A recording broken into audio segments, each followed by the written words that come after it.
எல்லாருக்கும் வணக்கம். இன்னைக்கு நாம முட்டைக்கோஸை வச்சு எப்படி ஒரு கிரேவி பண்றதுன்னு பார்க்கலாம். இந்த கிரேவி சப்பாத்திக்கு ரொட்டிக்கெல்லாம் ரொம்ப நல்லா இருக்கும். அதுக்கு தேவையான பொருட்கள் என்னென்னு பார்த்தீங்கன்னா, முட்டைக்கோஸ் ஒரு 250 கிராம் இருக்கிற மாதிரி ஒன்று எடுத்துக்கோங்க. தக்காளி 2 எடுத்துக்கோங்க.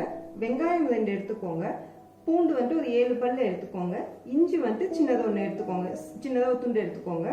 அப்புறம் 2 பச்சை மிளகாய், மஞ்சள் தூள் சிறிதளவு, உப்பு தேவையான அளவு, அப்புறம் மிளகு பொடி தேவையான அளவு, மிளகாய் தூள் தேவையான அளவு, அப்புறம் 4 முட்டை எடுத்துக்கோங்க. அப்புறம் சின்ன சின்னதாக கட் பண்ணி வச்சு கொத்தமல்லி இலை கொஞ்சம் எடுத்துக்கோங்க. 2 பச்சை மிளகாய் சின்னதாக நறுக்கி வச்சுக்கோங்க. இது எல்லாத்தையும் வச்சு இப்போ நம்ம எப்படி கிரேவி பண்றதுன்னு பார்க்கலாம். இப்போ ஃபர்ஸ்ட் ஸ்டவ் ஆன் பண்ணிக்கலாம். அதுல முட்டைக்கோஸ் ஆட் பண்ணி வச்சுக்கலாம். நம்ம கட் பண்ணி வச்சிருக்கிற முட்டைக்கோஸ் ஆட் பண்ணிக்கலாம்.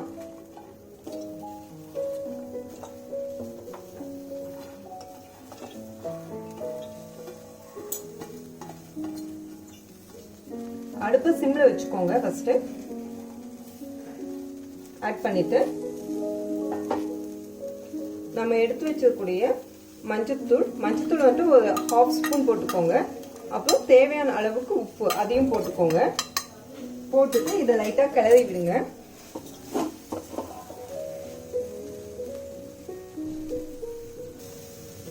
இதை கிளறி விடுங்க.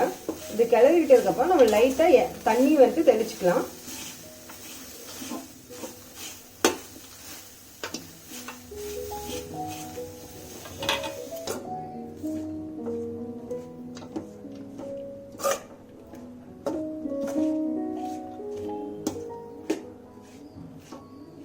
இது கொஞ்ச நேரம் வேகட்டும். நம்ம தட்டு போட்டு மூடி வச்சிடலாம்.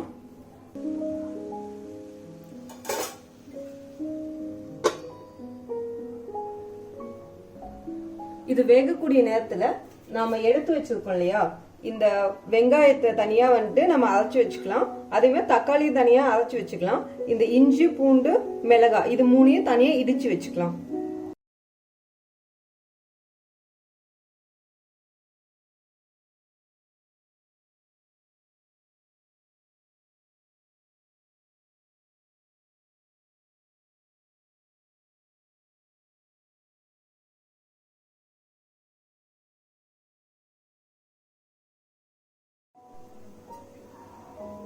அப்பப்ப இதை எடுத்து கிளறி விட்டுக்கலாம். நம்ம இது 3/4 பாகம் வேகிற வரைக்கும் நம்ம வெயிட் பண்ணணும்.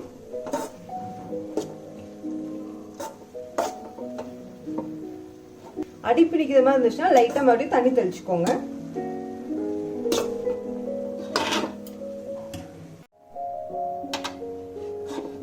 இப்போ முட்டைக்கோஸ் நல்லா வெந்துடுச்சு.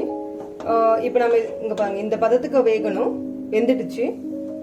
இப்போ இதை எடுத்து நம்ம ஆற வச்சுக்கலாம். இது நல்லா ஆறணும். ஆறுனதுக்கு அப்புறம் அதுக்குள்ள நம்ம மற்ற பொருட்கள் எல்லாத்தையும் நம்ம ரெடி பண்ணிக்கலாம். இப்போ 4 முட்டையை நான் இந்த பவுல்ல உடைச்சு ஊத்தி வச்சிருக்கேன். அது கூட நம்ம முன்னாடியே நறுக்கி வச்சிருக்கக்கூடிய பச்சை மிளகாவையும் பிளஸ் கொத்தமல்லியும் நான் கூட ஆட் பண்ணிக்கிறேன். அது கூட கொஞ்சம் உப்பும் நான் சேர்த்துக்கிறேன். சேர்த்து இதை நல்லா மிக்ஸ் பண்ணிக்கலாம்.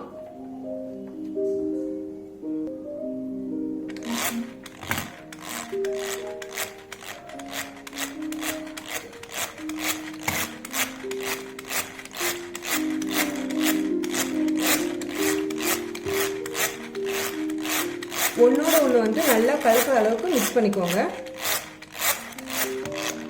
இந்த அளவுக்கு நல்லா கலக்கிக்கோங்க. இப்போ நல்லா கலக்கியாச்சு. அது கூட நம்ம ஆல்ரெடி வேக வச்சிருக்கக்கூடிய முட்டைக்கோஸை நம்ம போட்டு நல்லா மிக்ஸ் பண்ணிக்கலாம்.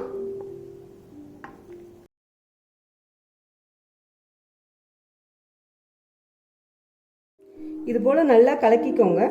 கலக்கிட்டு இதை வேற ஒரு பாத்திரத்துல டிரான்ஸ்ஃபர் பண்ணிக்கோங்க. நான் இது மாதிரி மூடி போட்டு வைக்கிற மாதிரி ஒரு பாத்திரம் ஒன்று எடுத்து அதுல நான் டிரான்ஸ்ஃபர் பண்ணிக்கிறேன்.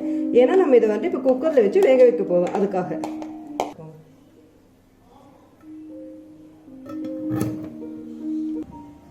இப்போ குக்கர்ல தண்ணி வச்சு அதுக்குள்ள ஒரு ஸ்டாண்ட் வச்சிருக்கேன். அந்த ஸ்டாண்டு மேல நம்ம இப்போ போட்டு வச்சிருக்கக்கூடிய இந்த பாத்திரத்தை வச்சு குக்கரை மூடி வச்சிடலாம். மூடி வச்சு நம்ம 3 விசில் விட்டுக்கலாம்.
3 விசில் வந்துடுச்சு. நாம இப்போ ஸ்டவ் ஆஃப் பண்ணிடலாம். இப்போ இது நல்லா ஆறிடுச்சு. இதை நம்ம சைடில் மட்டும் லைட்டாக எடுத்து விட்டுட்டு இதை ஒரு பாத்திரத்தில் வந்துட்டு கொட்டி வச்சுக்கலாம். இப்போ மறுபடியும் நம்ம ஸ்டவ் ஆன் பண்ணிக்கலாம். ஆன் பண்ணி எண்ணெய் கொஞ்சம் ஊற்றிக்கலாம். நம்ம இப்போ கட் பண்ணி வச்சிருக்கக்கூடிய அந்த பீசஸ் எல்லாத்தையும் இதில் போட்டு நல்லா ஃப்ரை பண்ணுறதுக்காக எண்ணெய் கொஞ்சம் காயட்டும்.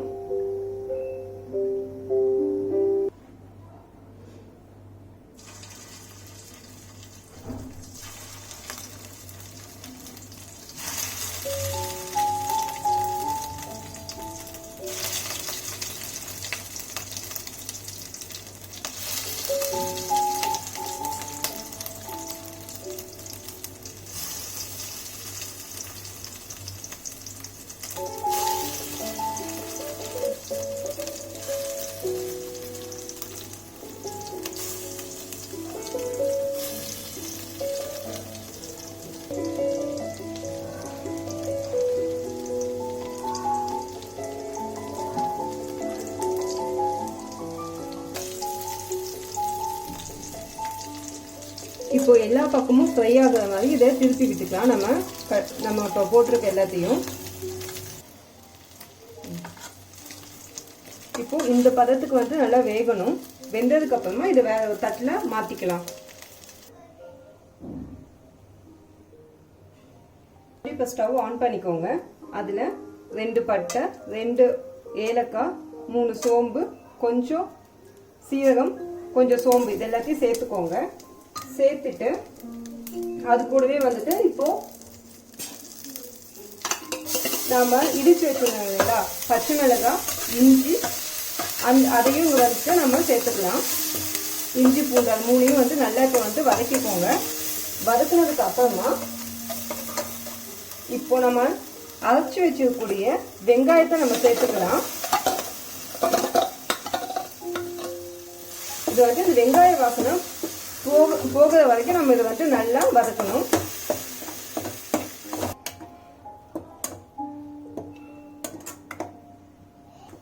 பச்சை வாசனை போகிற வரைக்கும் நம்ம இந்த வெங்காயத்தை நல்லா வதக்கிக்கணும். இப்போ நம்ம தக்காளியும் ஊத்திக்கலாம்.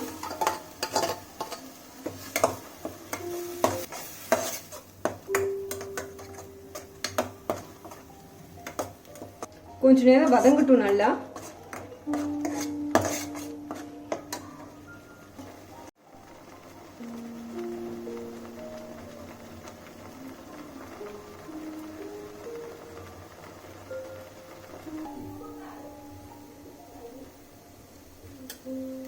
இந்த ஸ்பூன்ல 1/2 ஸ்பூன் மஞ்சள்தூள், 1 டீஸ்பூன் மிளகாத்தூள், அப்புறம் 1 டீஸ்பூன் 2 டீஸ்பூன் மல்லித்தூள் போட்டுக்கலாம்.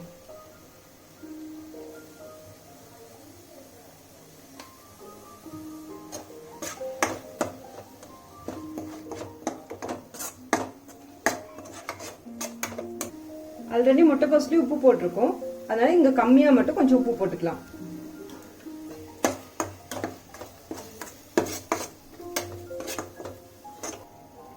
இப்போ இதுல 1 டம்ளர் வாட்டர் வந்து ஆட் பண்ணிக்கலாம்.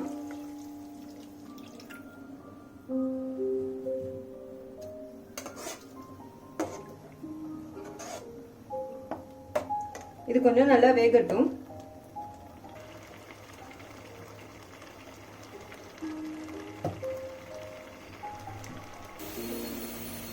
இப்போ நம்ம முட்டைக்கோசு இதுல ஆட் பண்ணிக்கலாம்.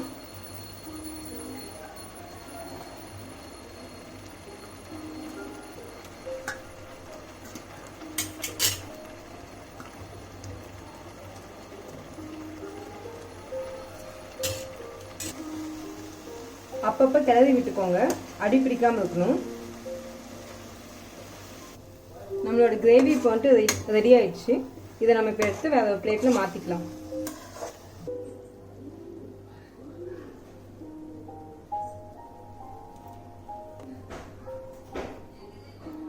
லைட்டா மேல கொத்தமல்லியும் தூவி விட்டுக்கோங்க.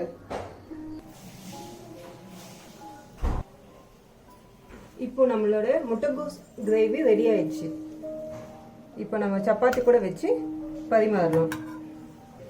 இந்த சேனல் உங்களுக்கு பிடிச்சிருந்துச்சுன்னா லைக் பண்ணுங்க, ஷேர் பண்ணுங்க, சப்ஸ்கிரைப் பண்ணுங்க.